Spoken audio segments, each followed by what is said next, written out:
My prayer all along has been to be of use to God, wherever that may be, however that may be. My passion, though, is to reach out to people that have come from difficulties, whether it's addiction or being in the system or just having a dysfunctional family, which so many of us do. But to be able to be just that carrier of hope.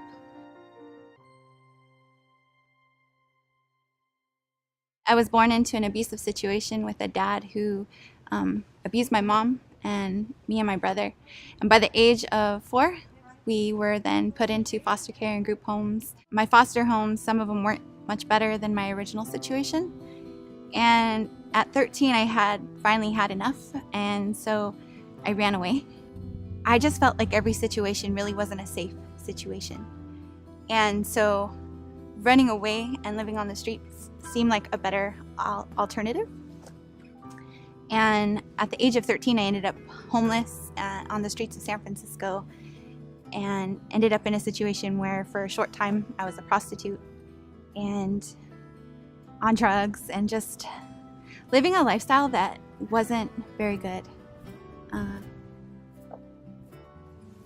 Throughout time, I just kind of kept that same scenario. You know, I got involved in gangs, I got involved with all the wrong people in all the wrong places, and I moved around a lot because I'd get picked up and put back into the system, and they'd farm me out to another group home or foster home or put me back temporarily with my mom. But none of those situations just really worked for me. At the age of 15, I remember sitting in a group home in a circle, and the counselor asked us one by one, "What do you want to do with your life?" And I looked at him and I'm not even going to be alive past the age of 18. You know, that was my mentality back then. And I just kind of carried that with me. Yeah. But by the age of 15, I got pregnant with my first daughter, was in a not so great relationship with her dad, had my second daughter, and dabbled with alcohol and drugs. Like, I never really stopped doing alcohol. It just wasn't a good environment for me or for anyone else. And I knew had enough sense that I needed to send my kids somewhere, you know?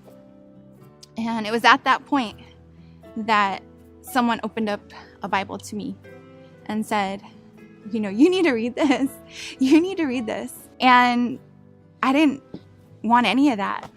But after I read the Bible, like, I don't remember what I read that day. I don't remember what passage it was, but I remember it was truth. And it was the first truth that I had really been exposed to since my birth. And it penetrated me to the point where in my addiction, I knew I needed something else. And so I started going to church, and I would go and I would still be on drugs, and I would come through the door, and I loved the music. I loved the atmosphere. I could see the joy.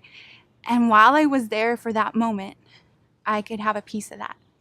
But as soon as I left, I couldn't take any of that with me.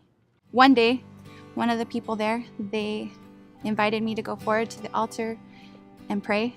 And I remember going, and I had my 2 little girls with me, and we just knelt at the altar, and I just had tears streaming down my face. And my 2 little girls, you know, they're 3 and 4, and they're just kneeling beside me, kind of looking like, what's going on? And it was like from that moment, I began this journey. You know, it was that moment that I realized that God loved me, and all those things that society had said about me, all those situations that I put myself in, all those things that I had done didn't define me, and that He created me to be something so different.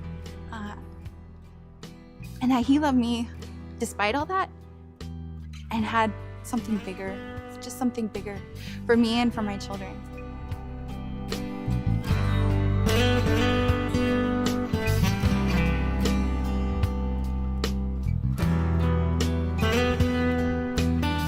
You know, just living in the pit of despair every day, just kind of wanting to die, it's draining.